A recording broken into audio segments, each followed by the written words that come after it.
Hello, everybody. Welcome back to another episode of the Webtoon Wave podcast.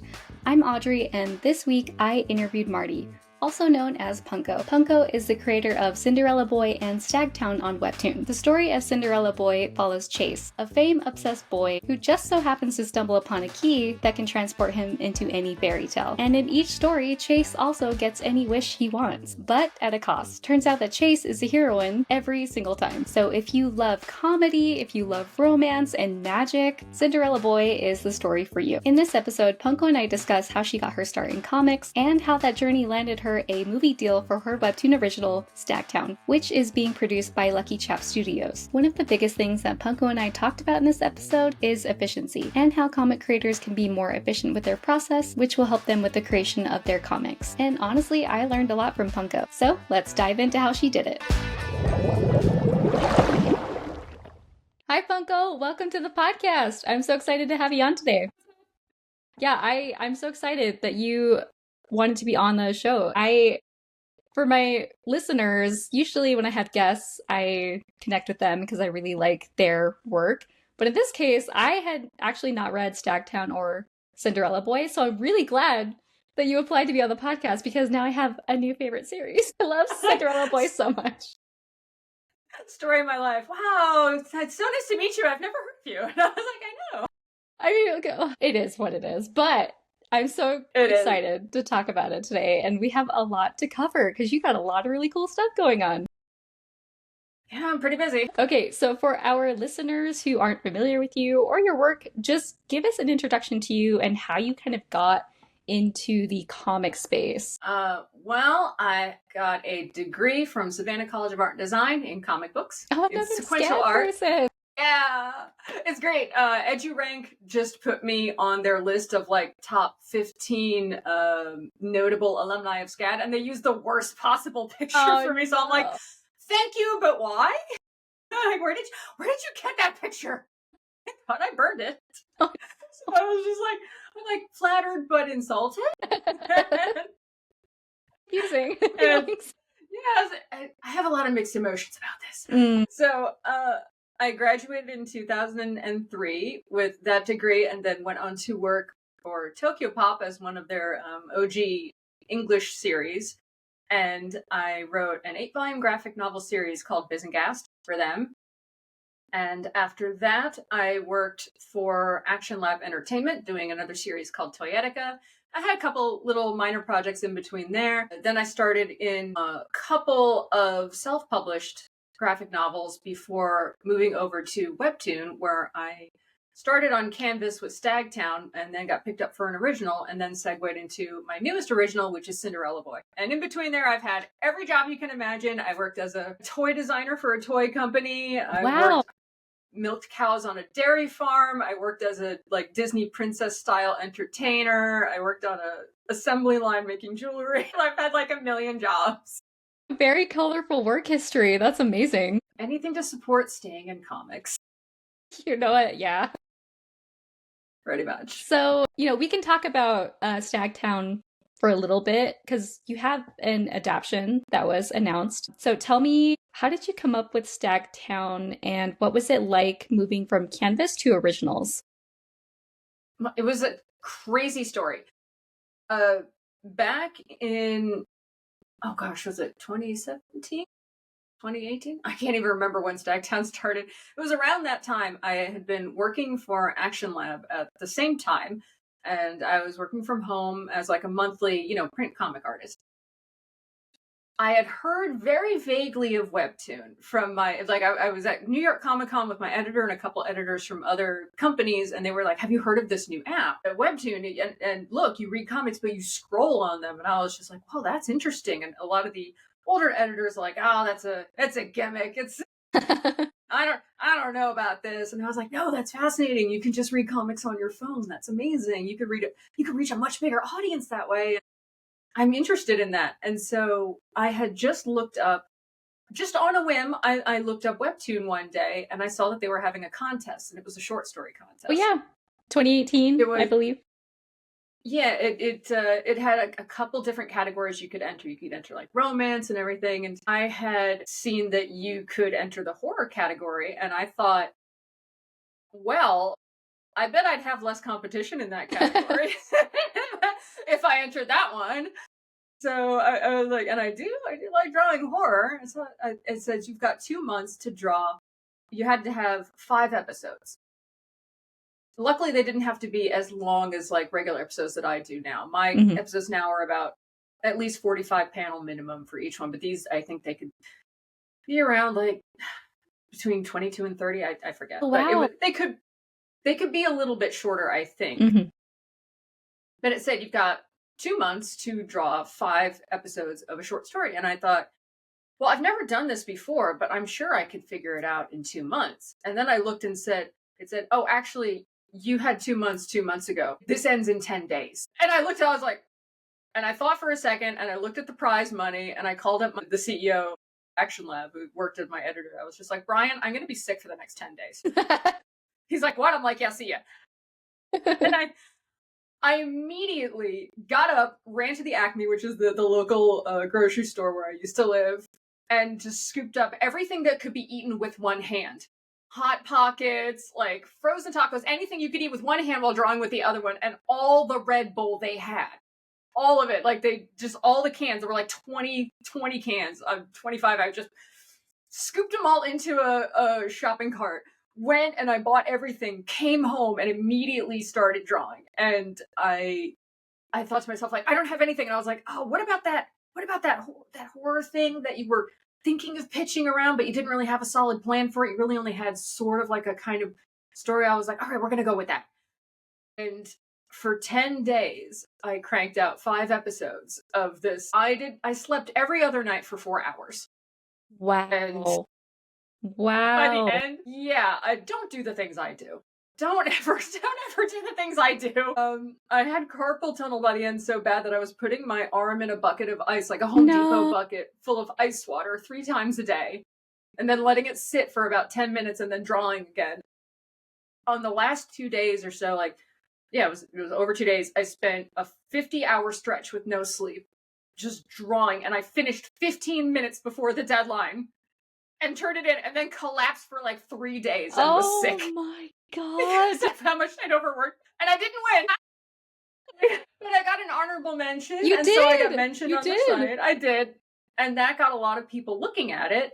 And so I got, and a lot of people said, I hope you'll continue it. And I was like, well, I do have more, like a bigger story for this. When I recover, why not? And then at that point, I had moved away from, a little while after that, I moved away from working for Action Lab to working as a toy designer for a toy company. And so I thought, why not just bring my iPad with me on my lunch breaks and after work and start drawing it for canvas? Might as well. And so I started doing that. And then the pandemic happened and it shut down the toy company. And I was at home and I said, well, now I really have no excuse not to.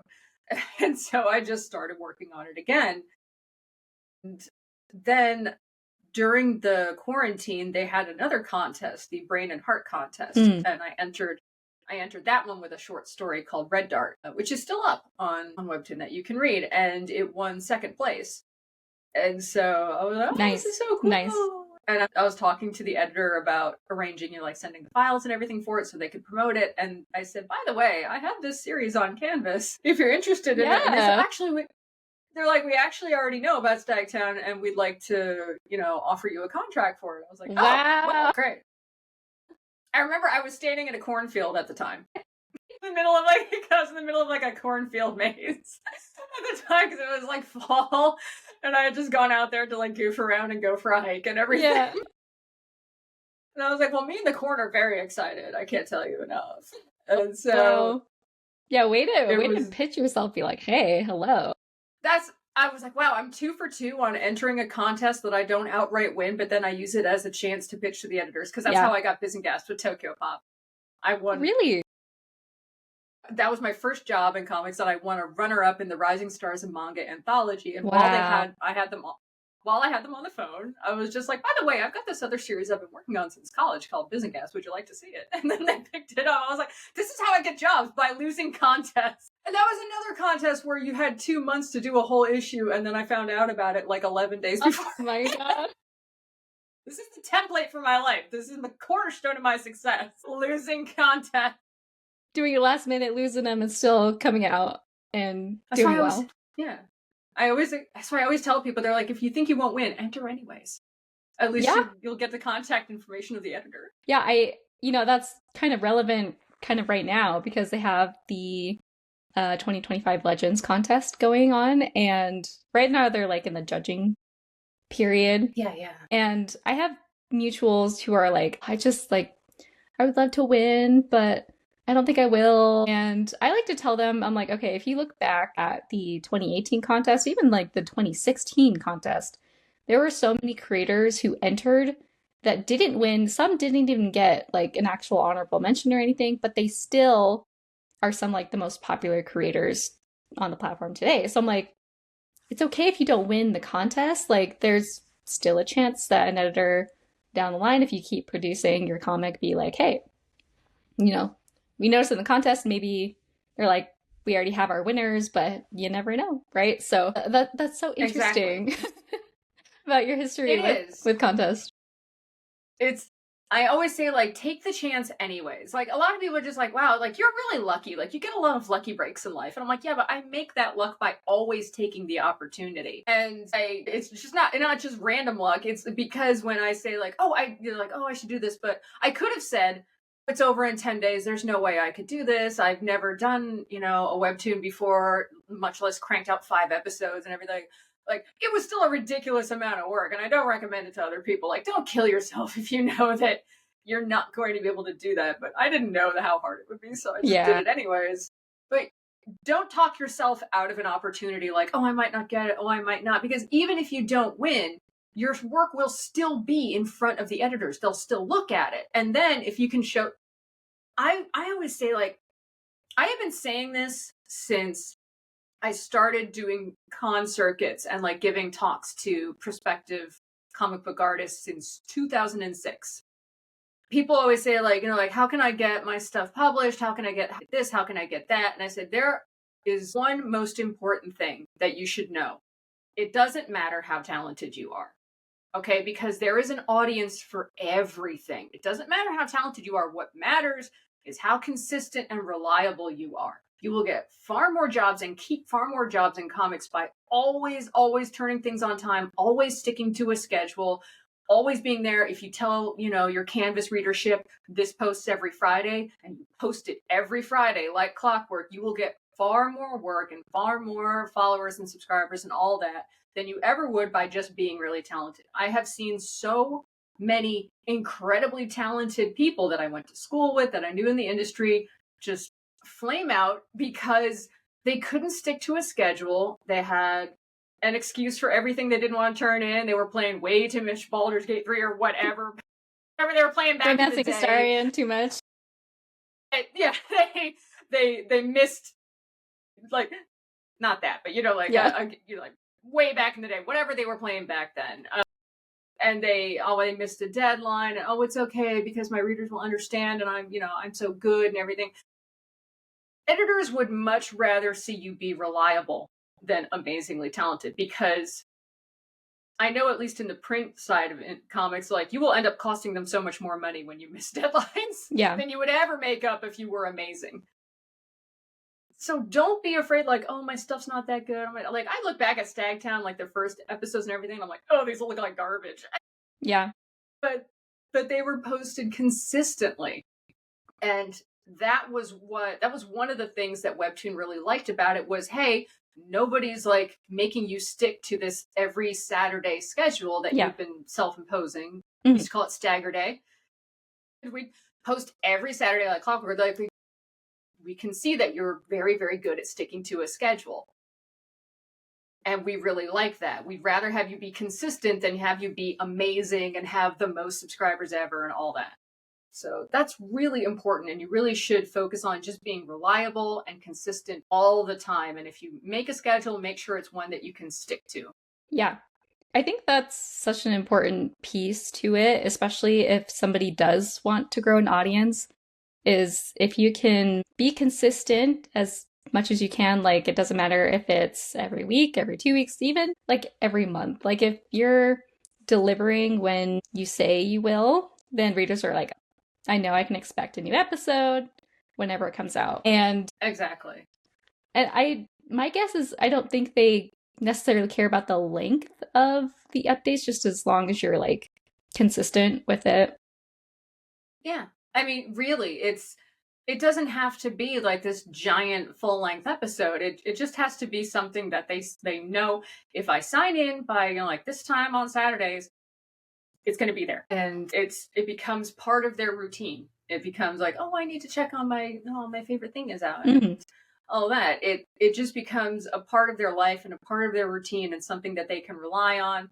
If they keep coming back and it's, sorry, I didn't get to it. Sorry, I didn't feel like it. Sorry, I got overwhelmed with work. That's why I always say, when you're setting a schedule, make sure it's one you can stick to. If you can't stick to an every week schedule, that's fine.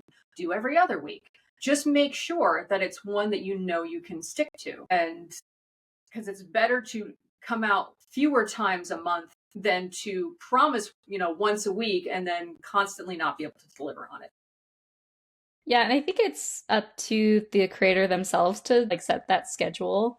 But I know in your guys' case, as Webtoon Originals creators, you have a weekly schedule. Like that is what you got to deliver. And I know there's a lot of cases where creators can face things like burnout and injuries. So what's been your experience dealing with that in your career as a creator? Well, that's a really good point. All the people who have been my readers for a while know that I had to learn the hard way before learning to do things the right way. During Stagtown, they know that I got incredibly sick from burnout. And by sick, I mean that I actually developed an autoimmune disease, which I have to live with for the rest of my life because I pushed myself too hard. I didn't know you could develop celiac disease in adulthood. I thought you were born with it. And no, it can kick in times of extreme trauma or stress, which is, pregnant women can get it after they give birth. Yeah, Stagtown is why I can't eat bread anymore. Hooray. Oh, no. And I have to live on an unbelievably strict schedule. No more ever eating at restaurants or ordering out or like getting anything. Wow. And just like I have to read every last thing I buy at the store. Like 70% of the grocery store can never ever have it again. All because I stressed myself out too much. And when people are like, oh, burnout's nothing, girl boss, hustle culture, that's great. But it can be so toxic. And we have this sort of, I think we're now seeing in society this backlash against hustle culture when we realize the ramifications health-wise and like mental health, physical health of what that can do to a person. And no, it's not always good to hustle no matter what. I used to be the kind of person who was like, oh, I work harder than everybody. I worked at a badge of pride that I worked over 70 hours a week. And now I think, what was I thinking? Yeah. Now I woke up one day to find out that a third of my hair had fallen out and I'd lost a quarter of my body weight because I was so sick. Oh my God. I was still losing weight. Like I was like a skeleton. Oh, man. They couldn't figure out what was wrong with me. They thought there was something like really like end stage wrong with me. And then they realized it was celiac that was brought on by stress. And I said, that's my wake up call. Never again. And I remember during Stagtown, I was telling you before we started that I drew the whole stupid series in Procreate on iPad. Yeah. Which, by hand, no assistant, all this cross-hatching. Yeah, great. So terrific. Like, nobody's proud that you're a martyr to your series. That's not impressive. That's dumb.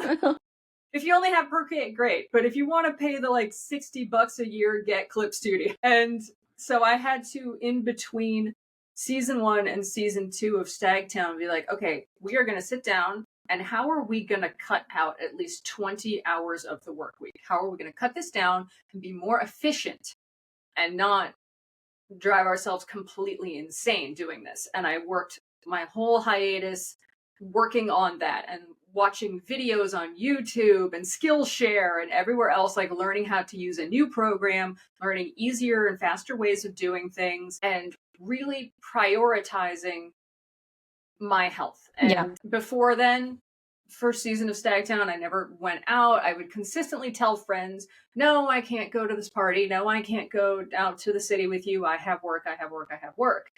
And it really, really, really made me suffer. And I was just at home all the time working. And so I said, that needs to stop. I need to be prioritizing myself. I need to give myself permission to go and just do things for fun once in a while with friends and all that. So now I have a much better schedule. I see a personal trainer, 2 to 3 times a week for, just to keep in shape and just to hang out and socialize with James like 2 or 3 times a week. We talk about like golf and like video games or whatever we're talking about while I'm doing my RDLs. If I have to work from home, I have a balcony. And so in the summer, I will make it like my summer office, and I will take all my stuff with me and sit on the balcony. If it's a really nice day, we have an incredibly nice pool terrace at my complex and the clubhouse, a fire pit and everything. So I now have a cooler that I pack like a lunch, cold drinks, everything, ice in there, take my iPad, my charging cord, my bikini, my big hat, my sun hat, just go work by the pool every day. And just that change of atmosphere it's so great. It's like, I'm just like, well, time to go to work. And I put on like my sun hat and my sunscreen, my bikini and like my sun wrap, and then just like grab my big cooler of snacks and go over to the pool and sit at like, they got like tables with an umbrella over them and everything. So I'll just sit there, park it, and just hang out with the locals when they come down to the pool. Like, hey, how's it going, Nancy? Yeah, I'm just working. I make the time. I mean, like, we can talk like a little more in depth later about like how I arrange a schedule to be more efficient, but there are ways to cut down the amount of hours you're putting in. And it takes a little bit of work and a little bit of finessing, but it can be done.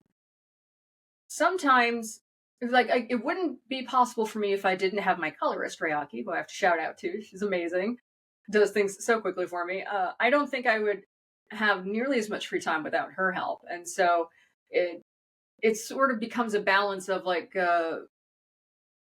making enough to pay out to help someone, to have someone help you, or hanging on to that money and like doing it all yourself. I used to be like, no, I'll do it all myself because I want the whole paycheck. And then I was like, time and health is more important. It's okay. And so you just got to kind of find what works for you. And there's also no shame in saying to yourself, I work a full-time job already doing something else. No, maybe I can't post once a week. Maybe I can't do this. Maybe I have to scale back. Maybe I have to post twice a month. And I do see a lot of originals burnout. And you know what? If you've got other things going on and that sort of thing, there's no shame in saying, this isn't for me. You are not a quitter. You are not weak. You can't keep up.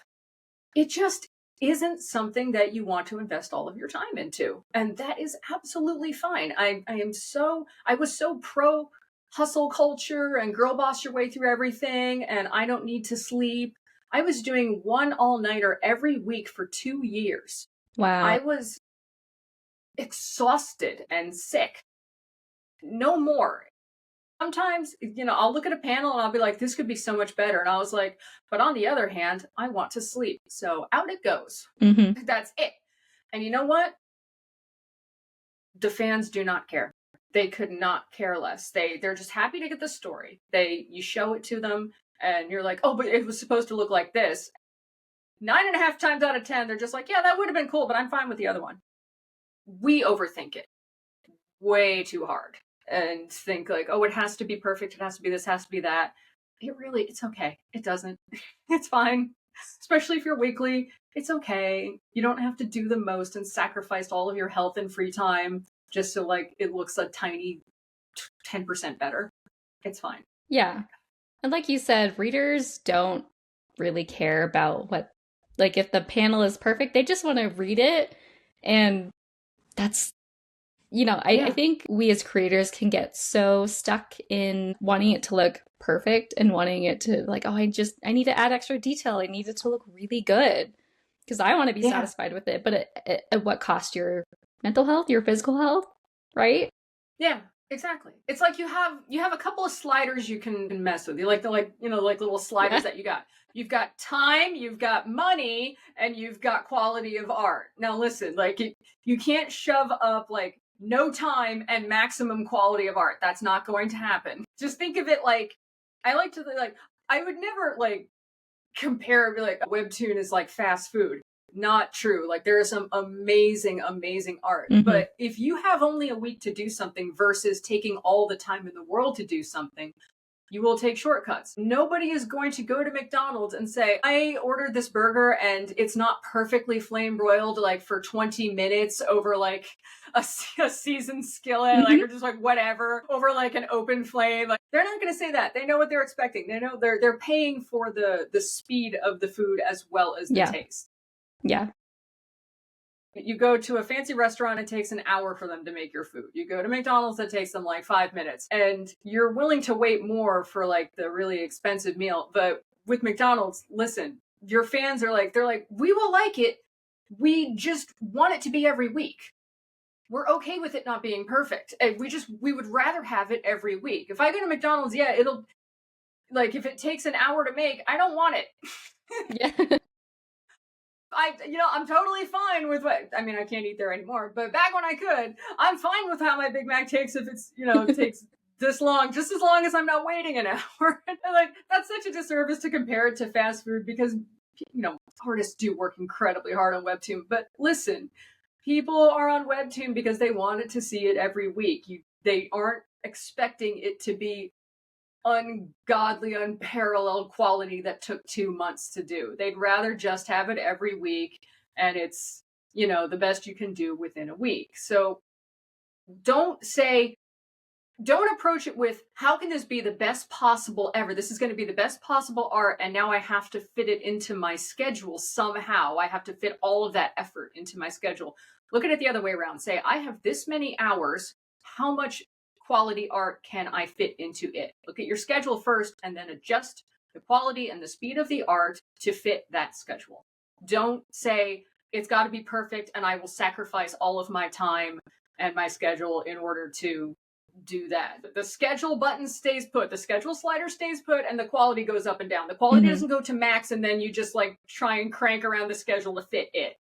Do it the other way. That's what I had to learn in Stagtown. The quality has to be as good as I can possibly get it, and I will just kill myself, like sacrificing all my free time trying to get there. Now I have this many hours in a week. Cinderella Boy goes up and down depending on that. And it's okay if I forget to like shade a panel so nobody has like shade under their chin or in their hair. Nobody notices. There have been so many times when Deacon, I forgot to put the freckles on his face and nobody even noticed. I went back and did that like live react of season 1 and I was like, oops, forgot his freckles there too. Like, nobody noticed or cared. It was fine. It was absolutely fine. I think like one time somebody noticed, and that's just because they have a massive crush on Deacon. And even they didn't notice, and they screen capped millions of pictures of him. Oh, that is hilarious. We really are. We really, really are. So what were some of the things that you learned during your hiatus with Stagtown, or just like your experience with Stagtown, where you learned to kind of cut back and reduce so you can have a healthier balance? Well, it's funny because it kind of got worse before it got better, sort of thing, like while I was learning. This was around the time that during that hiatus between seasons 1 and 2, I had the idea for Cinderella Boy, and I immediately loved it. I was actually driving home from my folks' house way up the coast. It was like a 5-hour drive down from New England, and it just popped into my head, and I was obsessed with it for the rest of the drive, like, oh my gosh. And I decided that then and there that even though it would be impossible for me, I wanted to do it on canvas because I had been just talking to the people at Webtoon. During my hiatus, I had been in LA for a party that they were doing at the Webtoon headquarters there, and a little get together, and then we went to the local convention and everything. And I had pitched an idea of doing a comedy series after Stagtown, and they like kind of politely reminded me that it's very hard to make readers switch genres once they know you do one thing. Mm-hmm. And they're like, we just don't know if you can really do comedy. And I was just like looking at him, like staring at you in used to do improv and stand up. And kind of am known for doing funny things, but like just not on Stagtown. And so I was just like, oh, they really didn't. They're like, oh, I mean, like, can't you just do it? Like, we can give you another seasons of Stagtown. And I was like, it is literally killing me. It's so depressing. Like, I was so sick at the time and didn't know why. And I was really depressed. And it was just, it's such a like tense series that it was really making me tense. And it was making me like unhappy to do it. And like I can laugh about it now because it's over. But at the time I was like, I feel like I'm trapped in Stagtown and I'm never escaping. Oh. So I did not, and I don't have enough material to do 3 seasons, and I don't want to do like a whole half a season of filler just to make a paycheck. I feel like that's an insult to the audience that pays for those with FastPass. So I was like, I don't want to do another season. So on the drive home, when I came up with this idea for a comedy series, and I thought, they're never going to go for it. They said I can't convince my current readers to read a comedy, like a lighthearted series.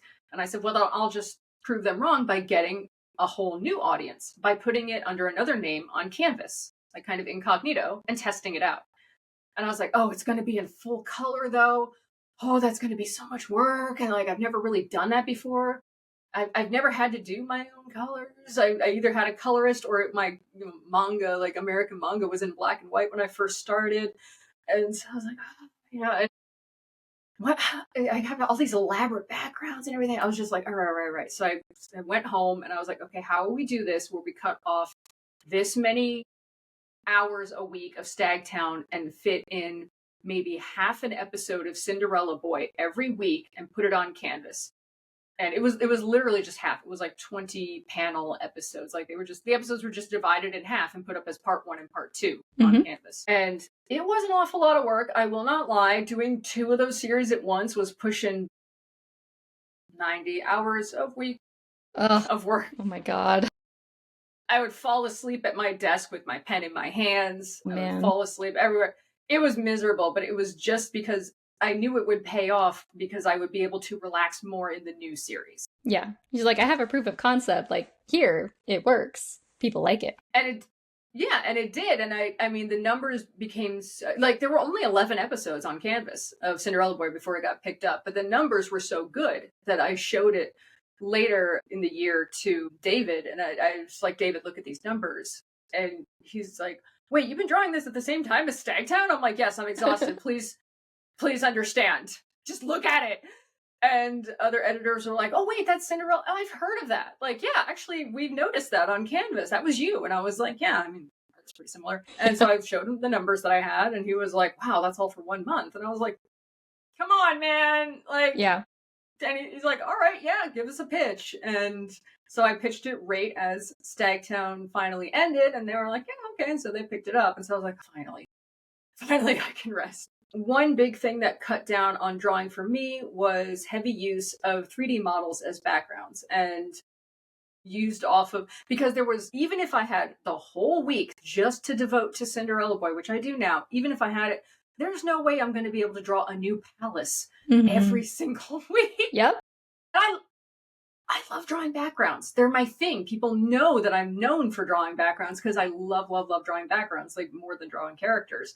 I said, there's no way I can do this comic full time without using 3D models, although a lot of them were very heavily edited by me.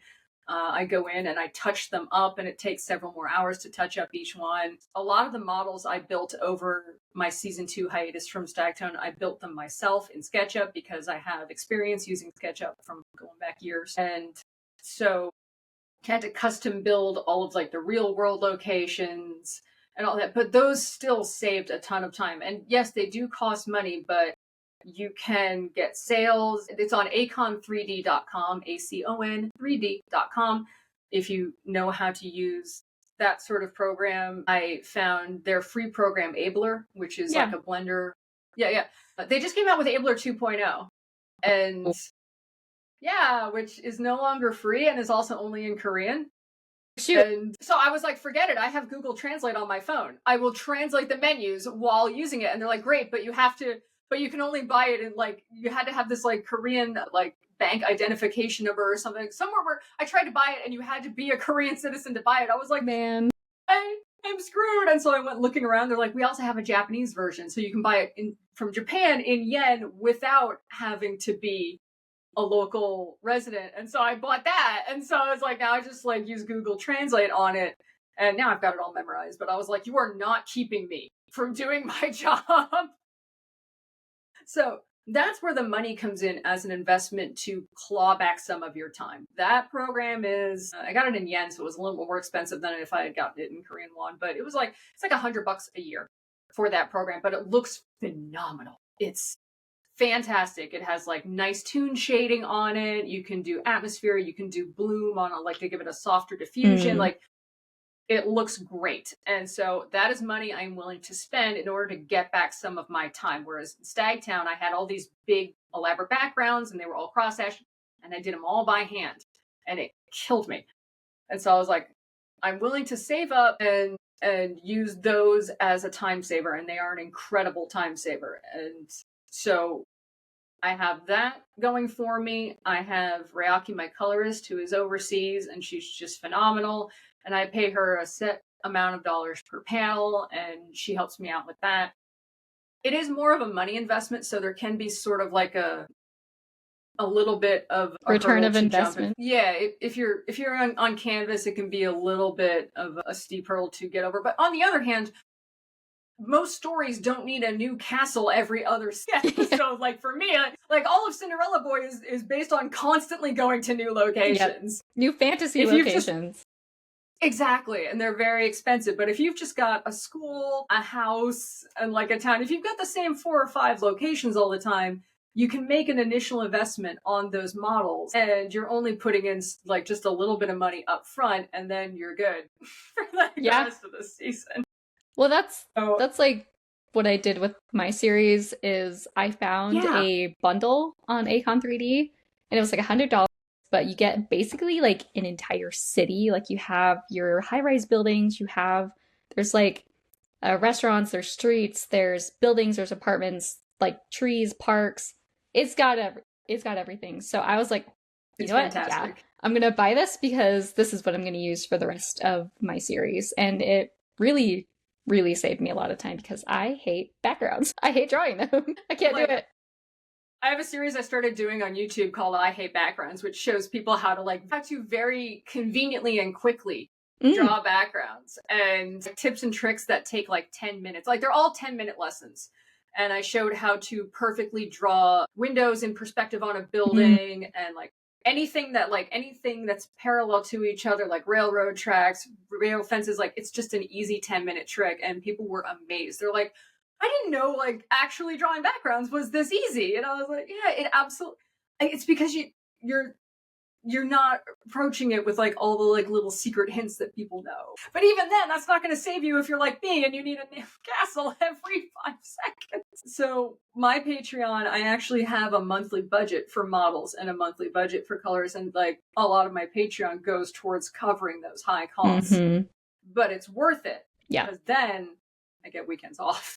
Yeah. I'm sitting here drawing my 50th palace because literally the series would not exist. Like there wouldn't be, even if I spent every last waking minute and slept like 6 hours a night, the series could not exist on a weekly basis with all the elaborate backgrounds that need to happen. So again, it's like, would I love to draw them by hand? Absolutely. I love drawing castles. I love drawing all that stuff. It makes me so happy.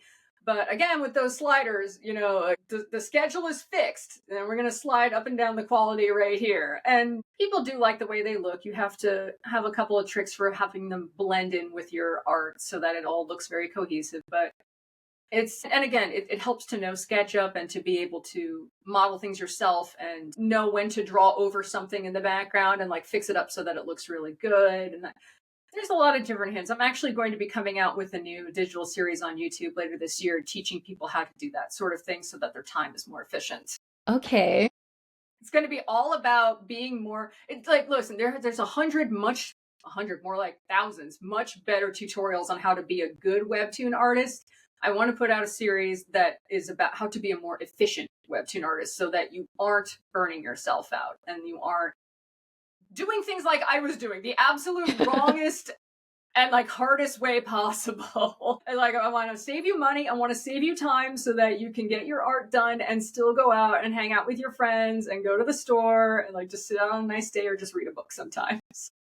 Yeah, I love that. I would definitely watch that because I feel like like you said, there's a lot of people covering how to be a better webtoon artist and like grow as an artist, but like not a whole lot that I've seen about efficiency. Yeah, I think that the efficiency part is so critical, especially in the webtoon industry or just being a webcomics artist in general, because you're doing a lot more work than, say, like if you were working on a comic book for a few months. Like, it's not like as tight and demanding of a schedule. I have the unique perspective in that I've been in comics for 20 years now. And so I remember back in my day, when we used to draw on paper and we drew our big pages for our comics on paper and scanned them in on an 11x17 flat scanner. I still have that old 11x17 scanner under my bed. I don't even know if it would still work. I haven't even tried to hook it up yet, but I was like, I wonder if this thing still works. I'm sure you can't get drivers for it anymore. But I remember when we still used to draw on paper, and I think what contributed to me being more efficient as an artist is coming from that background where if you drew something and then you started to ink it and you messed up, guess what? It was forever to go back and do it again. It wasn't undo on your tablet. It was take another piece of paper, paste it down over where you screwed up, and then re-ink on top of it. You can't use whiteout. It looks like crud. Or like doing that and then having to put it into the computer with your like really crummy like proto tablet and trying to fix it. So you got it right the first time. You got it right because you didn't have time to fix it, and there is no undo. The amount of undo that I do now on like tablets is amazing, but there wasn't any when you drew on paper. So when I was showing somebody how I draw and they said, okay, how do you like, because I have my tablet out there, like show me how you draw a panel. And I would draw like a very simple like skeleton sketch of the character, and then I was just start inking and like we call it inking, but I guess line arting now they call it, immediately without a base, like drawing their clothes, their facial expression, everything. They're like, you just drew that. Like I was like, from 20 years of experience, it comes with experience and practice. You have to practice, and then eventually you'll be able to draw people straight without even having to fuss and do like a little pencil layer underneath and a sketch layer and then line on top of that. You just go straight from like idea to line art. Like that's how I save a lot of time. But you can't just do that automatically. You have to have a lot of practice and years of it. And so no better time than to start today. Definitely. I think that was kind of a problem I ran into when I was working on my contest entry for the Legends contest is I was sketching things and then line arting, and then I was like flatting and then rendering. So it was like a lot of steps in the process. So that was like, and I was like running out of time too, doing it that way. I was just trying to sketch it out. And my sketches were so clean that I didn't really need to do line art because the sketches are so clean. And so I was really shooting myself in the foot in that process of just, it was taking me extra time. I also was doing a lot of work for the podcast, trying to do it at the same time. And so there, I think I had from like February until the end of the contest, I had maybe a good 3 weeks of like actual being able to put work into my contest entry. And, you know, I met the requirements at least. I got it done, thankfully. But I was like, okay, so when I return to a regular update schedule, I'm just going to skip the sketching. I'm going to put my 3D models in there. And I'm going to do it. So this is what Rotania does, the creator of Starcatcher. She just has the models. Then she just inks. She puts their clothes in, hair, details, sends it off to her flat colorist. And then she does the rendering after. I'm like, yeah, that's what I'm going to do. Because I want to stick to a bi-weekly schedule. And I'm like, you know what? Since my sketches were already clean, I don't have to have the line art be perfect either. So I'm like, I'm going to save myself some time, be more efficient. Absolutely. And I can't tell you how much I love Starcatcher. Like, can we just? Starcatcher so much. Cannot. So good. It's so good. And she's so nice. She is. Like saying that on Discord. Like, you're just so fabulous. Yes. Yeah, no, that is exactly it. Like too often we get too stuck on the sketch layer. We go, oh, but I don't know. Like we second guess ourselves and, oh, well, I just can't go straight into line art. But that's exactly what I do. I just go boom. That's why somebody said, well, maybe to cut down on more time, you could get somebody to do your line art for you. And I said, No, because then I'd have to spend more time doing a sketch layer for them. I just go straight from like concept to line art, like just like that. There is no in between. It would actually be more work for me to do a sketch layer and tighten it up to the point where someone else could follow it. And like all my scripts, I don't sit there typing out and then so and so does this in this panel and then that. Like I have a script where it's just like 1, 2, 3, 4, and what I do for the scripts is I number how many panels are in the episode, and I aim for those panels. Because people say, oh, I wanted to do this and I wanted to that, and I ended up being 10 more panels than I usually do, and it was so much extra work. And I said, put your structure down first. Put down 45 panels or 50 panels or whatever you're slated to do, 20 panels, and then fit the story into that. And you will find you can save a whole lot of panels if you only have that many. Like, just give yourself a budget. I have this many panels. I have 45 panels. I have never, I won't say never, but almost never put down that number and then been like, oh no, it accidentally went 10 over. Like, you will find a way to fit it. And it will. One of the things that I hear consistently from readers is they like Cinderella Boy because they said there's no filler. It doesn't drag. It goes point, point, point, point, point. It goes from joke to joke. It goes from scene to scene. It goes from plot to plot. Really, really not too fast. It doesn't skip over anything, but they're like, there's no dead air. There's no filler episodes. I said, because I work within a budget. I don't write the story and all the things first and then be like, well, I have to expand everything to fit that. Art and your time are like water. If you pour it into a glass, even if it's a little bit of water, it's not going to just huddle in one little corner of the glass. It's going to try and fill up the whole glass. It's going to spread out. And that's something I found also with my schedule. I found that if I give myself all day to do 10 panels, it will take all day to do 10 panels somehow. And when I was working on Stagtown, I thought, I'm working at my limit. I'm working so many hours and I'm only getting this many panels done. And one of the secrets that I found for efficiency is I now work a strictly 9 to 5 schedule, 5 days a week. I get up at the same time. And technically it's 9 to 6 because I take an hour off for lunch. So, like, I'll like an hour off for lunch, or like, since I see a personal trainer, I'll fit that in for an hour because he's right up the street. So I do that.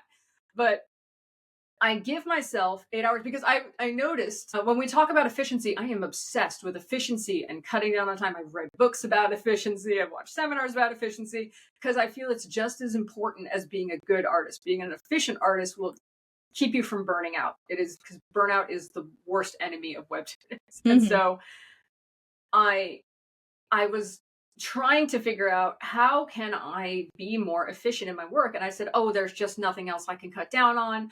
It took me this long just to do this many panels. And I thought to myself, why is it that it took me all day, all the way until bedtime to do 10 panels one day? Like, I'm like, oh, this is 10 panels today. It's so much work.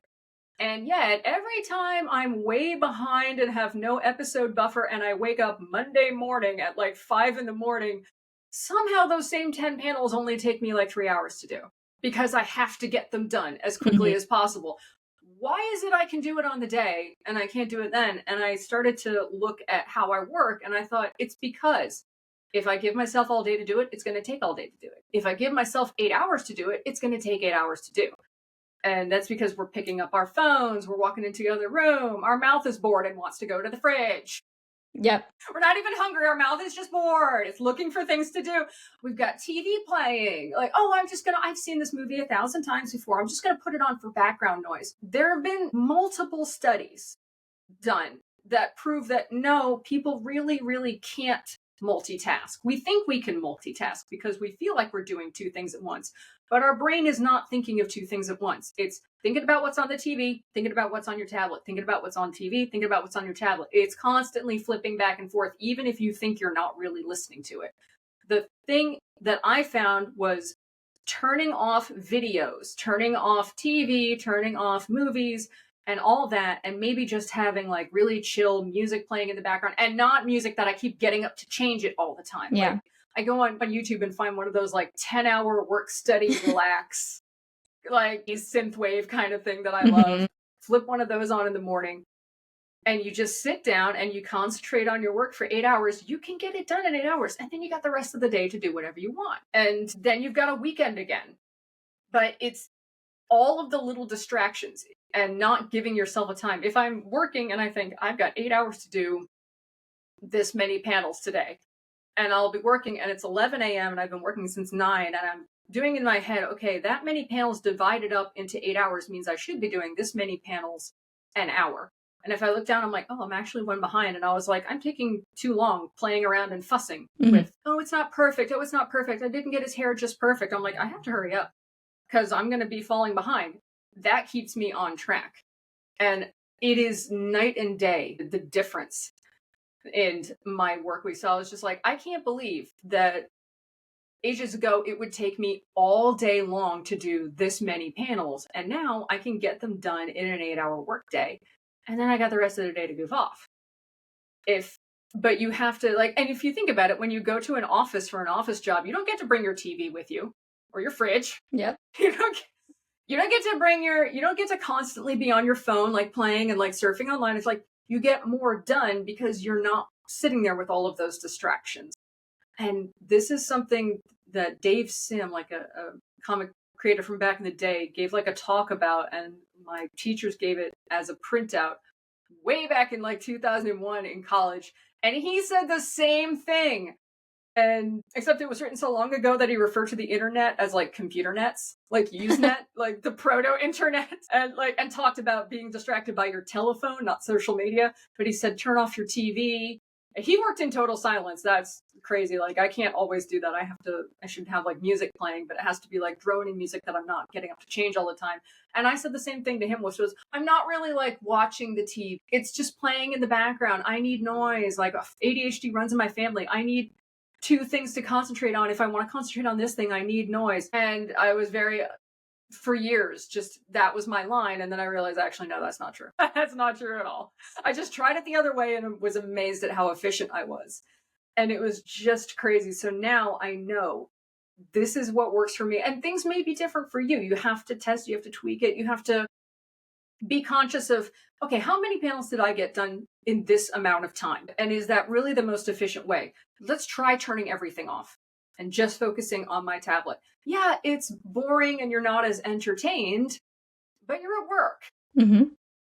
You don't get to go to the office and bring your TV and be like, but I want to watch more of Severance. Like, can I do that while I'm working? Right?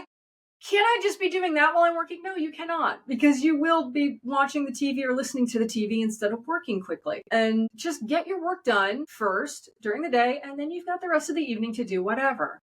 And you're still working from home, but you're not eating up all your time. You're not expanding your workday to all day because you keep interrupting it with other things.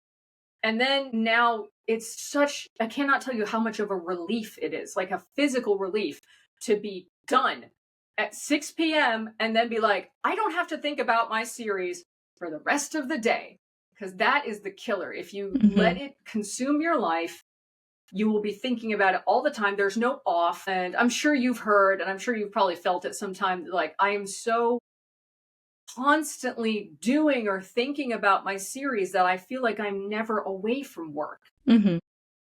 I don't have that like off that they just go to work at Starbucks and then when they come home, they don't have to think about work until tomorrow. That's such a luxury. If you work from home, you work for yourself. That's a luxury that you have to build into your schedule, but it's worth it, where you can just be like, 6 p.m. I don't have to do anything else. I don't have to think about work until tomorrow. This is great. It feels so good to do that instead of being like, well, I'm going to work on this all day and I'm going to be finishing it up at a panel right before I go to bed. And then I'm going to wake up first thing in the morning and think about it again, and on and on and on and on and on. You need to have that time when you are actively not thinking about work. And it can be hard because I am a massive workaholic, but I make the time. I go out with my friend Kelly and Perry and we do stuff. I go see my friend Paul. I go see, Carrie and David. I'd see everybody. And we just go do things. And I say, I'm not going to think about work today. And I'm not going to bring it with me. I used to bring it everywhere, even when I went to social functions or parties or whatever. I have my tablet with me. No, it's staying home. And I'm not bringing it, no matter what. You just have to enforce that. And you have to compress your work into a regular chunk of time where you're just doing that and not getting distracted, so that you will have that expanded time later for your brain to decompress and think about something other than work. Yeah.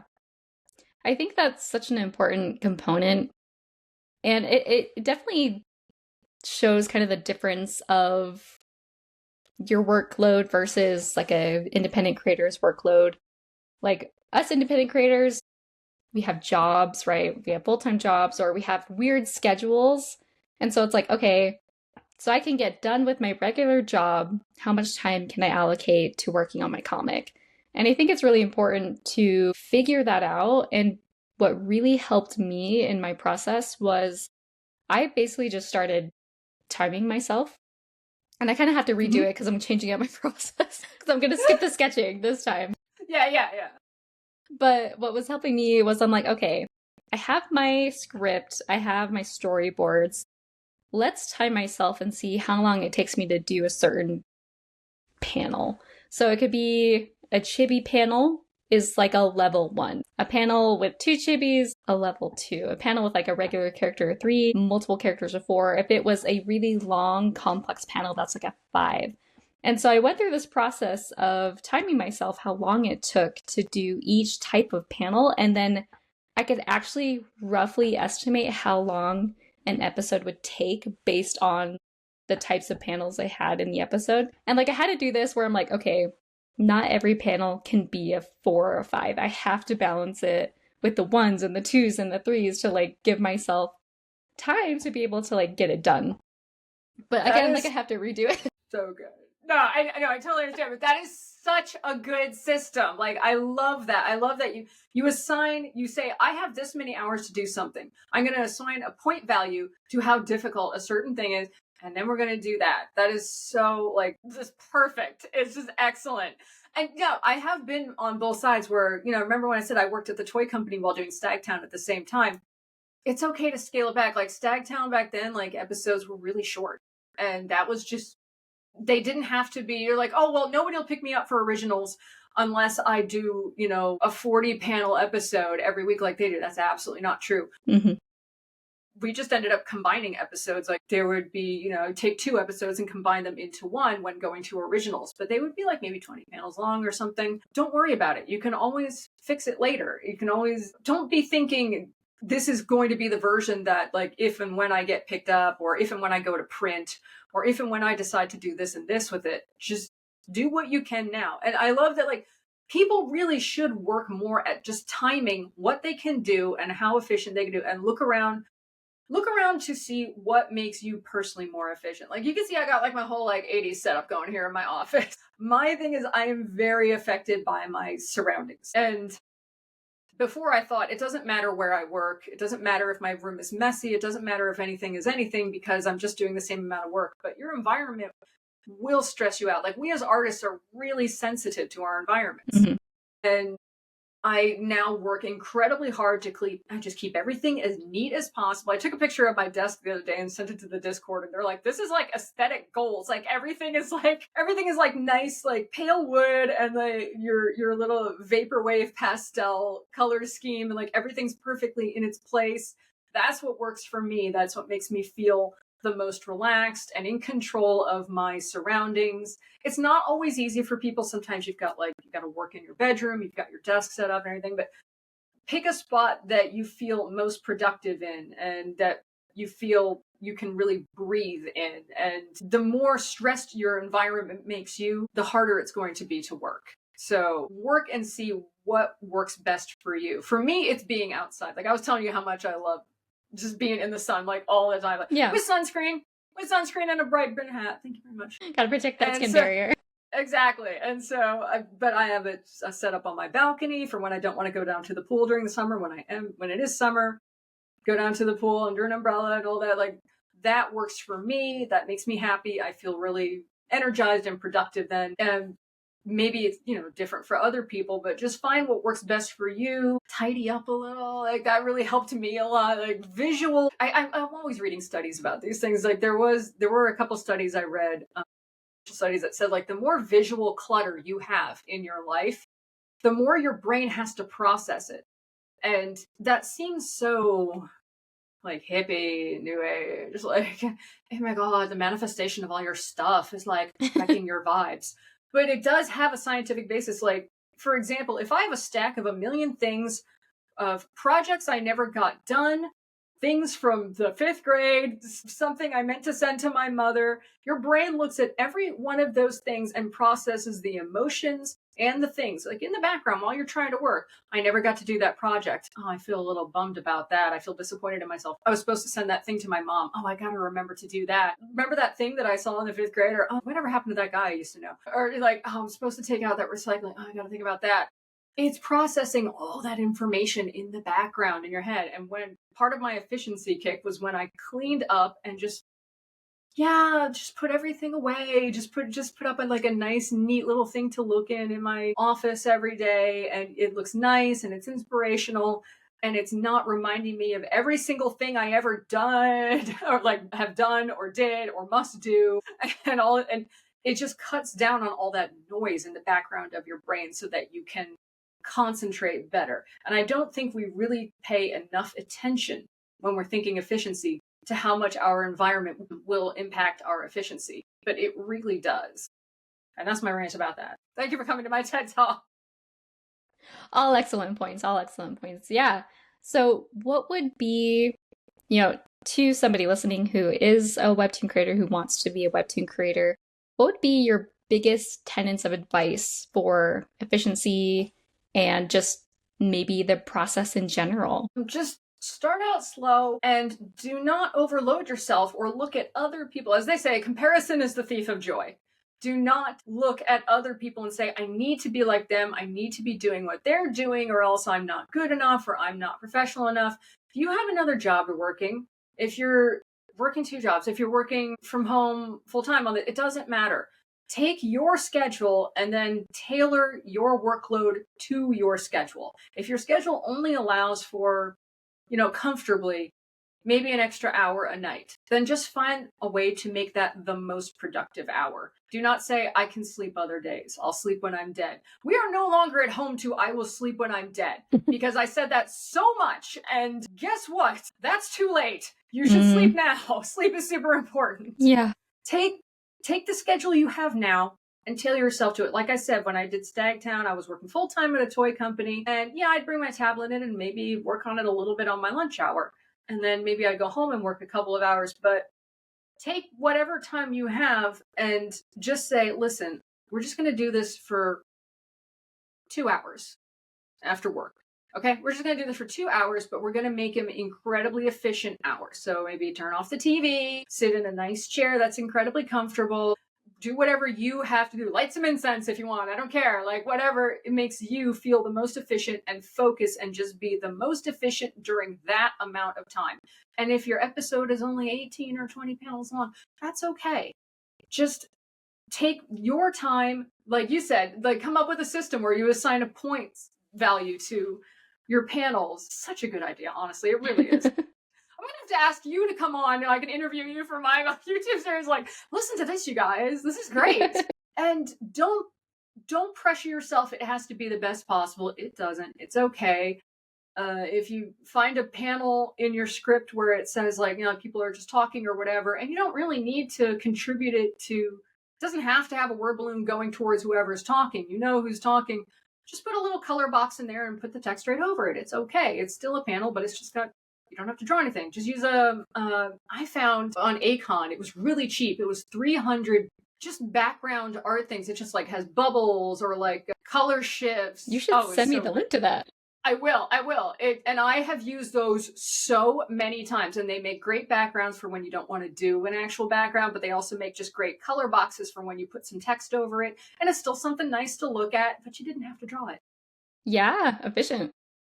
It's just that sort of thing. Like, you don't want to use that too much, obviously, because then you'll just completely lose the plot of where you're going with that. Mm-hmm. But there are ways to sub in, and just find whatever amount of work is comfortable for you and isn't too much, and then say, we are going to fit whatever we can into this time. Do not say, I have this big, amazing project and I will fit my life around it, because you will burn out. And I've done it a million times and it's not great. And it still never comes out as amazing as you thought it would. So it was like a waste of time anyway. No matter how great it is, you're always going to be like, it could be better. Just don't think that way. Make your schedule first.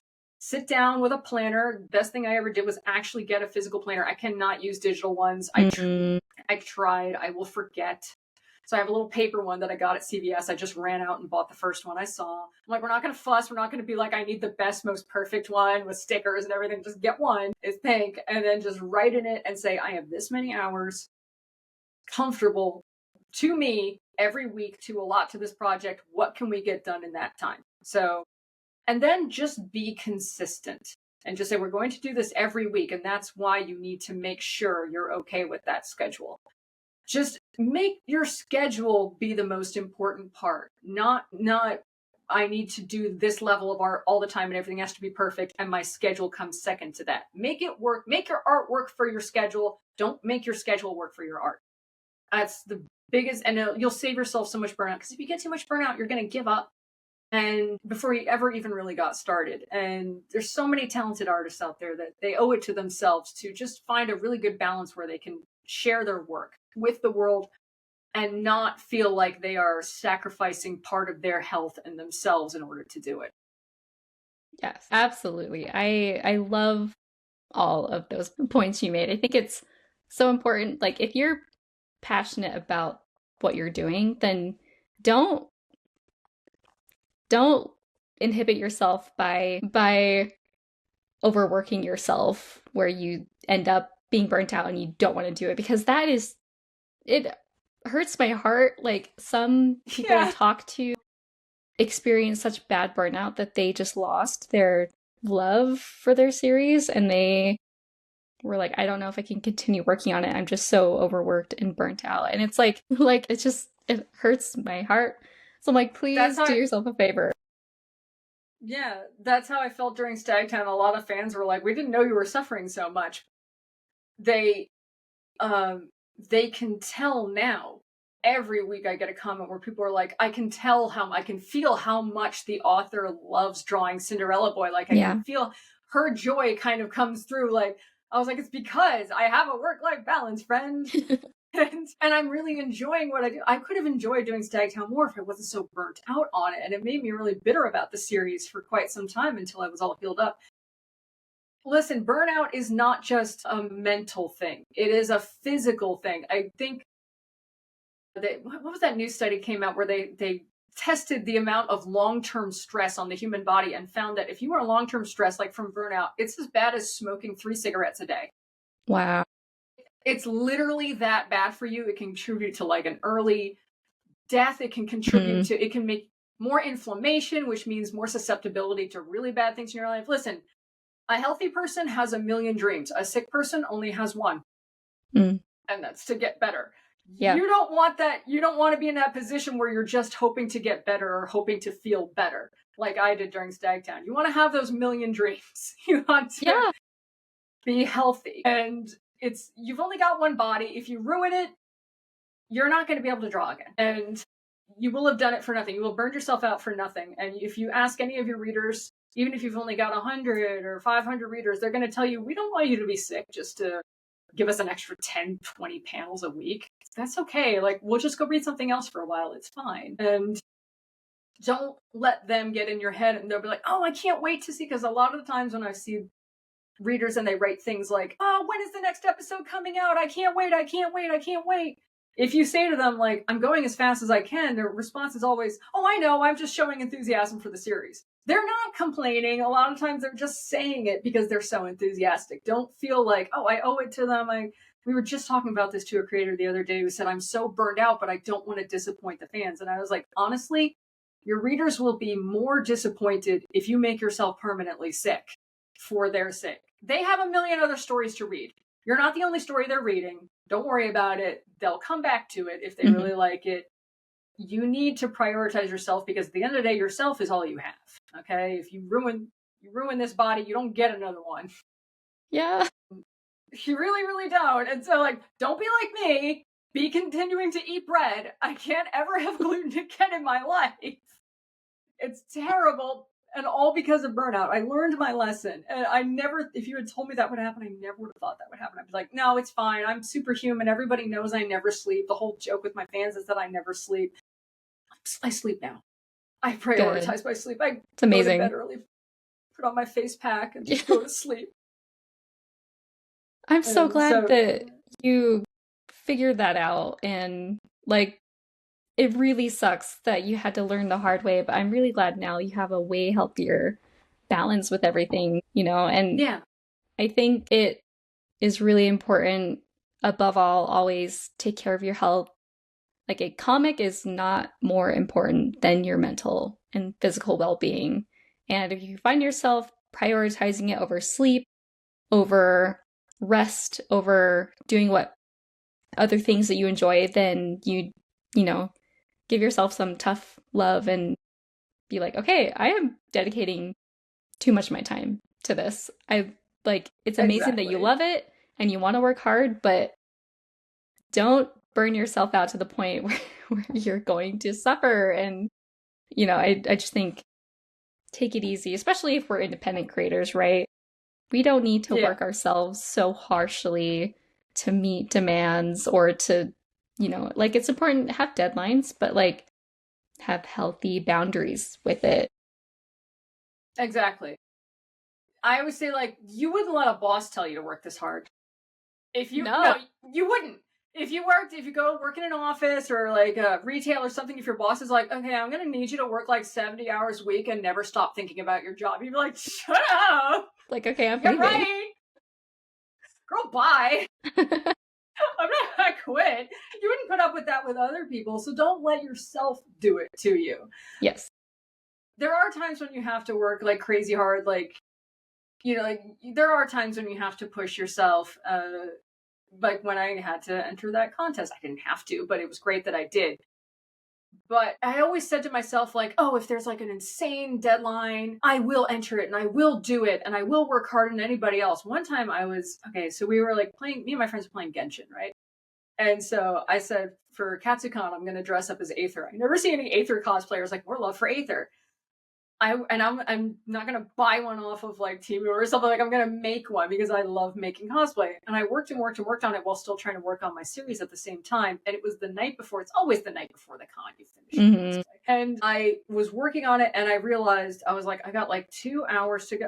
And I was just like, yes, but I never give up. I never give up. I always meet the deadline. I never give up. And then I just looked around and I was like, I don't actually care that much. You know what? No one's gonna die if I'm not Aether at Katsucon.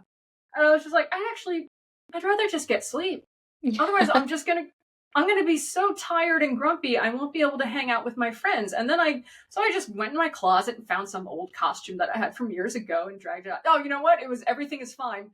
I had my pink dress and I had that big cat head that I put because I thought it would be super funny. And so I was like, I wore this once to like the Webtoon offices when I was cosplaying it. And so I was like, I'll just bring this. You know what? Yes, I put a lot of time and effort and money into this Aether cosplay. And guess what? I don't have to finish it. This is ruining I'm not going to have fun. This is ruining my work-life balance. And so I just went and I wore something else and everything was fine. Literally. And I saw my friends and we hung out, and I was like, you know what? If I had like stayed up so much longer working on that stupid costume just to get it done and stressing myself out and feeling stressed, and like I'm having the same amount of fun. Me wearing my Aether right now would actually have not made this that much better. It's okay sometimes to just give up. And I never would have said that like 2 years ago, but it's okay to just give up sometimes. Sometimes it's just not worth it. It's okay. You didn't fail. It's just too much. It being too much is not you failed. If you work another job and you try your webtoon and you just don't have the time to upload it every single week or every other week or stick to a schedule and fit it in, that's okay. Just come back to it later. Just right now, it's not working for me right now with my schedule, so I'm just gonna really quietly kind of just put it away for now. Maybe watch some more tutorials online, get some more ideas about how to be more efficient, maybe practice my art a little bit more, work on the concept a little bit more. We worked on Cinderella Boy for over a year before I even started drawing it. Like, we worked out the whole story for like 3 seasons. Me and my friends Karen and Sene, like in a Discord, just like shooting jokes back and forth. Like, I consulted my friends I used to do comedy writing with to make up some jokes, and just work on it in the background, and then there will come a time when you will be able to do it. And don't think, I need to get it out there right now. Otherwise, I don't know, nobody will care anymore. It's okay. We got that feeling like, if I don't work on this right now, what, people aren't going to like it in 2 years? Like, They will. It's fine. Don't worry about it. And it's totally fine. You have all the time in the world. It's okay. Just please take care of yourself. Yes. Please, I'm begging you. Yes. Out of everything we've said in this episode, please just take care of yourself. I remember we were going over the outline, and it was about to be something about my comic or what it's about. And I was just like, no, let's just talk about efficiency. It's so important. It really is. I'm really glad we spent the time to just really dive into this topic, because I think it is so essential for for the production of a webtoon. Like, I think just if you want to stick to it and if you want it to be sustainable, finding an efficient routine and schedule for yourself is just the most important thing. Like, the art is one thing, like the story concept itself is one thing, but like just to stick with it. If you want to be consistent, just figure out that schedule for yourself. And everyone is different. You don't have the same schedule as everyone else. So it's okay if you only have an hour or two a day, or sometimes even less, to work on it. But just make it as the most productive time that you can with what you have. Exactly. Don't go into webtoons thinking, well, the professionals have this much time and spend this much money and do this much level of art, so I have to do that. No, you don't. Like, Stagtown was almost entirely in black and white. In fact, they said, color comics tend to do better on Webtoon. So what I did was I simply colored every character one color. So Frankie was like a very pale purple, Felix was a very pale orange, Jeremy was like a very pale yellow, and then the background was, I would just put like a really quick like gradient of like some really, really pale color, like blue to green or something, depending on the mood of the scene. So technically it was in color, but it wasn't everything was colored, everything was shaded, everything was perfect, because I did not have time for that. I was doing it all myself. And so I did what was good for me. I will tell you right now, if you're working on your webtoon and you're thinking, I need to do this and I need to do that, or people won't like it, you would be shocked what people like. People liked the almost no colors whatsoever more in Stagtown. They liked it because it was different, and they thought that it added to the eeriness. If it had been in full color, people said, I would have hated this if it was in full color because it wouldn't have felt as eerie. Sometimes you just have happy accidents. Remember I told you that I always made my deadlines for Stagtown, and that one time I uploaded an episode.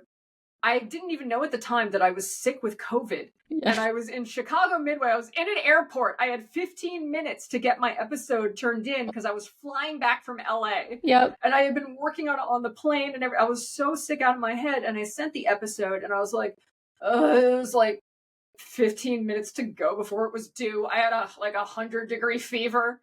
So I came home, and I went to my parents' house, and I was sick because you have celiac is an autoimmune disease. We have compromised immune systems. Yes. I had a fever of 102 for like a week and a half.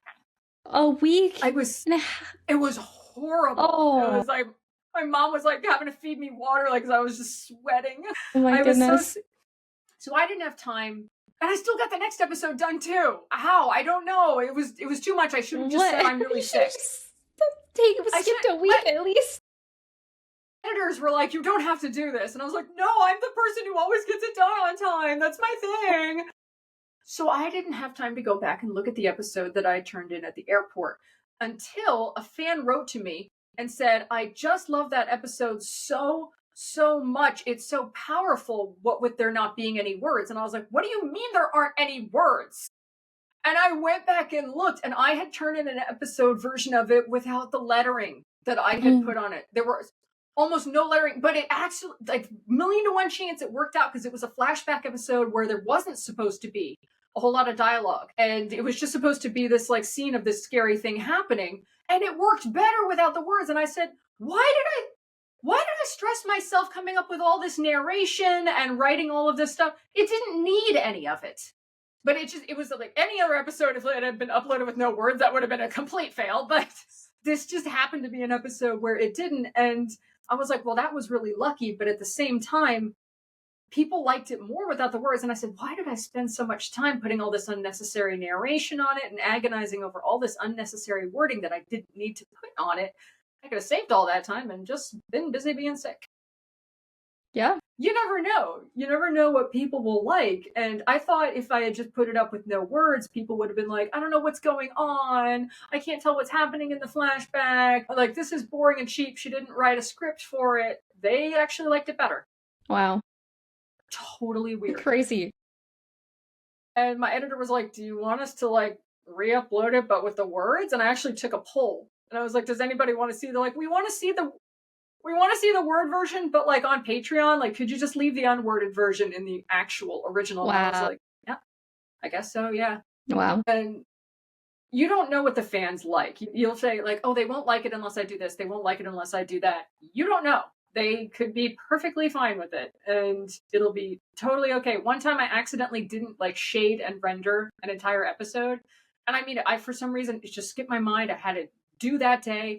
I uploaded it, and then I looked on the site, and I was like, oh no, I didn't do that. I didn't do that.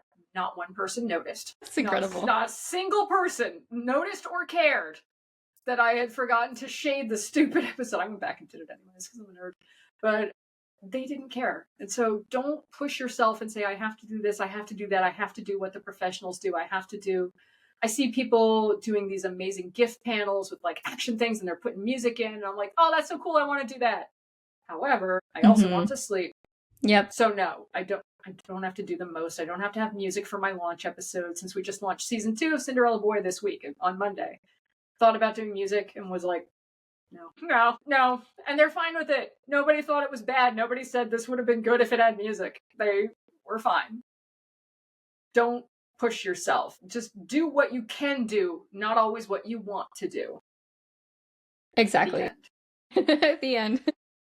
Because people will be able to tell if you're really enjoying it. They can all tell. Even people who didn't even read Stagtown can tell how much more I love doing Cinderella Boy. And they love it because they can tell that I love it. Yes. Because I'm relaxed and I enjoy doing it and I'm not stressed out. So they will pick up on that. Yes. Anyways, so before we end today, I did want to ask you, what does the future look like for Cinderella Boy, your current comic? And can you also tell us about the adaptation of Stagtown? So the movie for Stagtown got picked up by Lucky Chap Entertainment, which is Margot Robbie's personal production company. They did the Barbie movie, and there's fantastic people, and they said that they wanted Stagtown to be their first foray into horror movies. And I was just so flattered and just like honored that they wanted this series to be like their first real horror movie series. And so fantastic people. And we have signed on as the director, Ben Brewer. He directed Nicolas Cage in Arcadia, and he also worked on Everything Everywhere All at Once, and just has an extensive history in special effects that like is really going to pay off for this film, I think. And he's just fantastic. It was great because I was on a Zoom call with him and a couple other people. We were talking about a few things, and he was telling me about location shooting. And I said, oh, it's interesting because Frankie's apartment in Stagtown is based on my apartment because I did most of it during quarantine. So I simply used my apartment as drawing reference. And he said, oh, that's so cool. We'll have to incorporate that into the movie. And I said, are you going to come and film my apartment? and he's like, oh, no. I was like, oh, I didn't think so. He's like, no, we're going to build an entire set of your apartment. I was like, apparently that's actually cheaper. That's actually cheaper than filming on location at my apartment. And he's like, no, we're going to build an actual identical set of your apartment. So it's going to be a trip. You're going to walk onto a set, and then you're just going to walk through the door, and that's your apartment. I'm like, what? That's great. That's so being John Malkovich. Like, I'm in my own Wow. Amazing.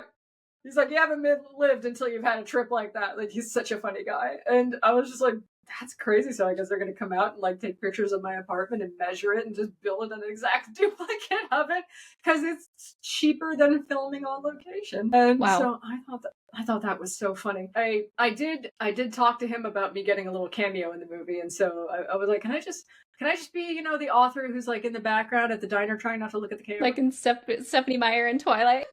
Yeah, or I don't know if you like Discworld at all. I love Discworld. I have not Everybody seen it. should read Discworld. It's a series of sci-fi or mostly fantasy novels by Terry Pratchett that's been going since the 80s. There's like 50 installments, and they're all absolute dynamite. Like, if you love comedy and you love fantasy, you need to read Discworld. They are like, dude got knighted for them. They're so good. Whoa. And they had a couple.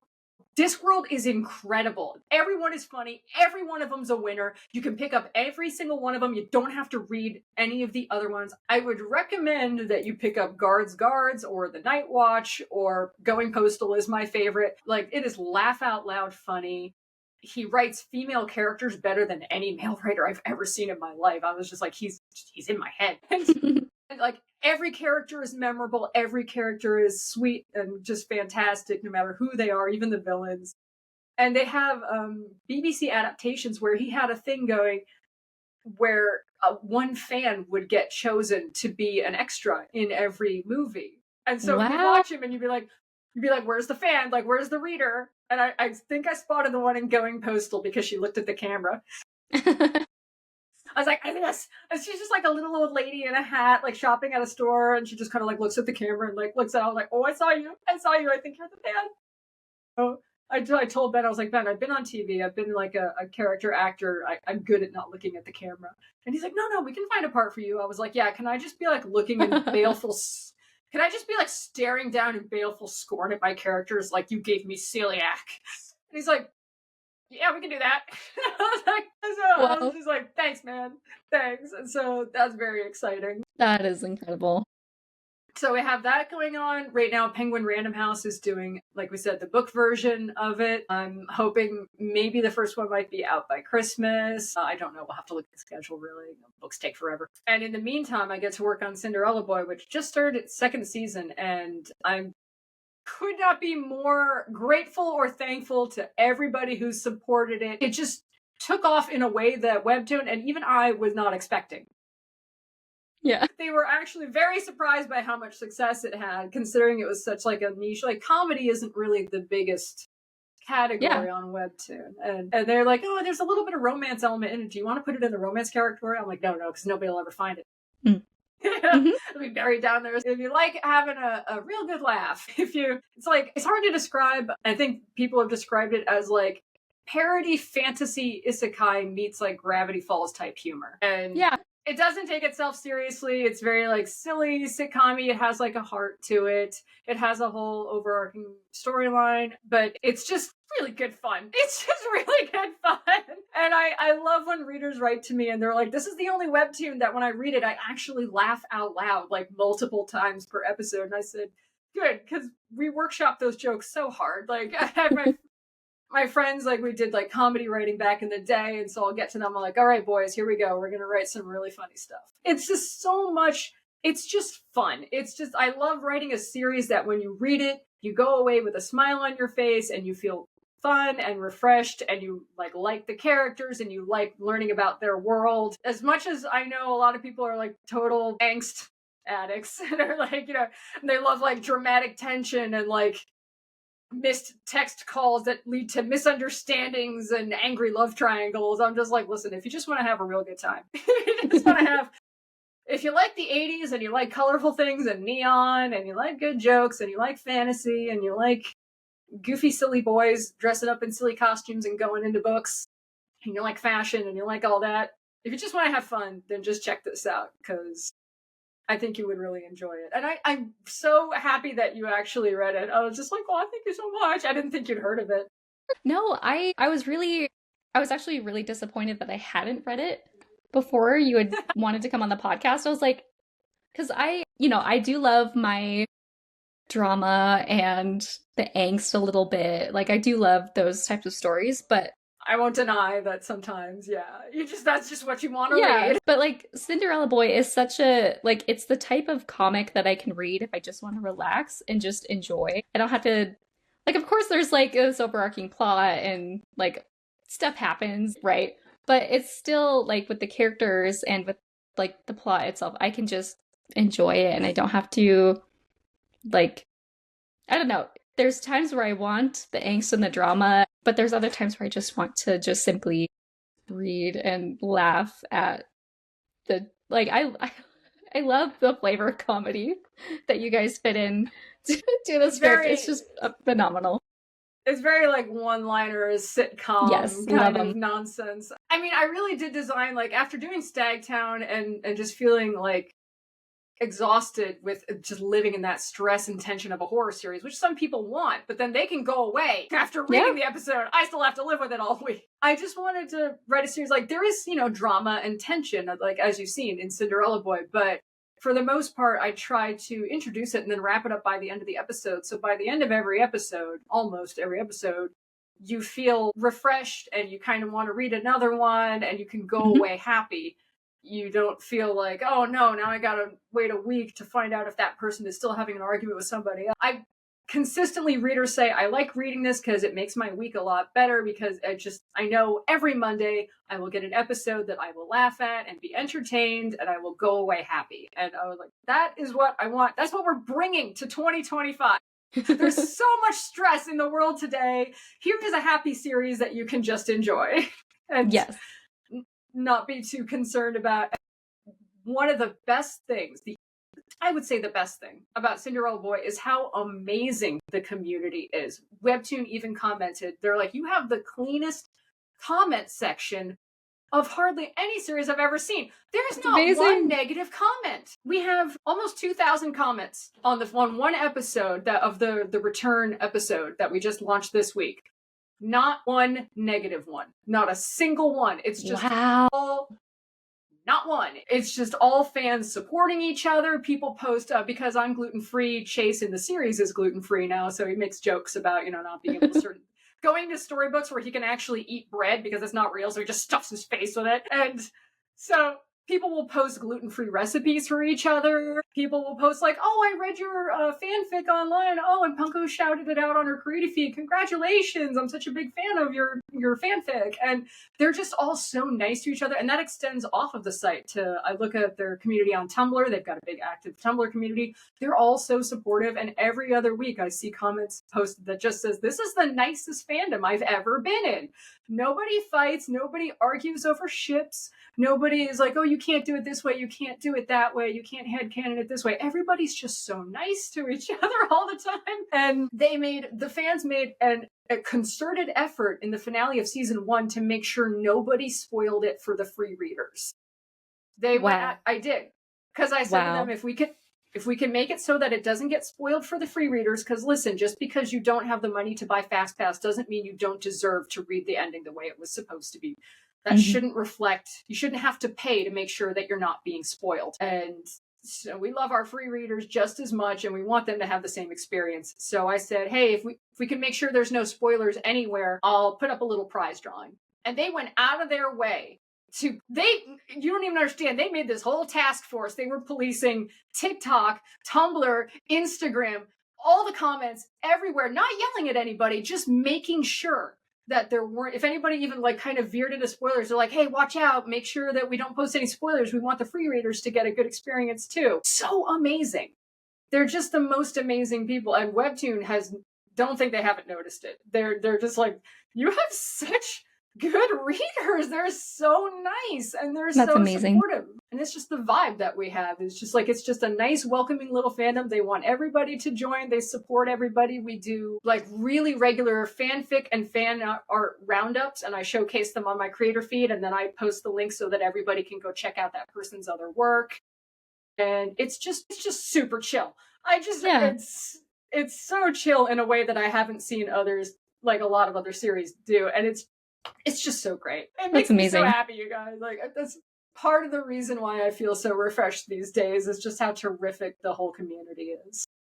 That's incredible. I'm so glad you have just an awesome fandom that has your back and is really positive. Like, it's kind of rare to have that on Webtoon these days. It's so rare. You almost expect people are going to have arguments in the comments, and or just comment something hateful or whatever. Yeah, I was talking to some of the other creators on private Discord a while ago, and they said something like, how do you block out all the negativity that you see in the comment section? How do you block out the mean comments? How do you block out the hurtful or like really negative comments?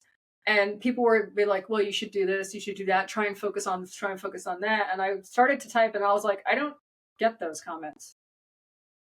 Yeah. I don't have any. I bought a box, like a little locked box with a little slot on it, like one of those money boxes you have to break open to get the money out of, with the plan that when I get negative comments, I've stuck a wad of money inside the box, and I had 50 pieces of paper. And every time I get a negative comment, I write it on the piece of paper and stick it in the boo box. And when I get to 50, I get the money, because then it turns negative comments. I don't feel so bad about them, because I was like, oh, I didn't like the series, but I'm one closer to getting that couple $100. And I thought that was I feel like that's still a good psychological trick for dealing with negative comments. Any comments you don't like. If you don't like it for whatever reason, put it in the box, and then you're one step closer to getting that money, and you get to see the little pile of paper going. Or even put like just $1 in or something. Yeah, I'd like put in a picture of something you want to buy yourself later, like some big ticket item. And and what killed me was I put 50 slips of paper, and I was like, okay, that's going to be pretty good for a couple of months. I have 48 slips of paper left after a year and a half. I don't even really know if I could count them. I just wanted to put something in the box. Wow. That is amazing. I think it's because I talk to everybody and I make an effort to like every comment, so everybody knows I saw that comment. Even if, it's something I didn't happen to like reading, I still give them a like to show them that I read it, because they took the time to write it, so I should take the time to read it. And that really helps people. They see that you're reading. And I mean, it's a good advice for, don't ignore your comment section because you're afraid you might see something you won't like there. Because then you're ignoring all the people who are just trying to talk to you and tell you that, they appreciated this, or they'd like to see more of that. You should read it. And so I read every single comment, every last one, and I sit there and even if it's like late at night, I'm like liking I have to go back and catch up on the launch episodes. There's 6 episodes I have to catch up and like every single one. I did read them all. And I think that really helps make the community even better, because they see you getting involved and you are listening to everybody. Anyways, I could go on and on about that, but thank you so much to everybody who reads it. Like, you guys are just literally the most wholesome people on earth. It's actually startling. It's a little scary. It's a little bit scary. That is amazing. I'm so happy for you. Like, that's incredible. Well, Punko, thank you. Thank you so much for joining me on the podcast today. It was such a delight to talk to you and just really dive into how we as webcomic creators can find balance and be more efficient in our production. And you had so many great insights. So thank you for coming on and sharing that all. Well, thank you so much for listening to me yap on and on about efficiency, because I could go on about it all day. But thank you so much. I really, really appreciate it. Of course. So where can our listeners find you online? One of the things that I found in that whole efficiency thing and work-life balance is I don't keep a whole lot of social media. I don't tie myself to doing a lot of that. So you can find me on Instagram. I am going to post more on there in the future. It's just Fun with Punko. I also have a Patreon under the same name, Fun with Punko, and I do have YouTube videos under also Fun with Punko. It's just FUNWITH Punko, PUNKO. So pretty much if you type in Fun with Punko, you'll probably find me anywhere. So I'm on there. I'm also on Twitch, sometimes on Fun with Punko, where we do live Q&As and just like fun videos. So just look for me under all of those names and you'll probably find me somewhere. Perfect. Yeah, I will include all of your links in our show notes. I'll include links to Stagtown. People, go, if you love horror and like suspense stories, go read Stagtown. And if you love comedy and fantasy and just, if you want to chill read, go read Cinderella Boy. Yes, it's perfect. Yeah, so I'll include links to both of those in the description. And keep your eyes out for hopefully a Stagtown adaptation. I'm really crossing my fingers for you. I hope it all works out and we get to see it in whatever's like wherever it's playing. I will be there. If it's streaming, if it's in theaters, I'm gonna be there. You can count on it. That means a lot. Thank you. This was like honestly a blast. I had such a great time. You're such an amazing guest. Thank you. Right. If you found this podcast episode entertaining or informative, give us a like, give us a follow. You can find us on our socials at The Webtoon Wave. We are on TikTok, we're on Instagram, and you can watch full episodes on Spotify and YouTube. So stay creative, stay inspired, and we'll see you next time.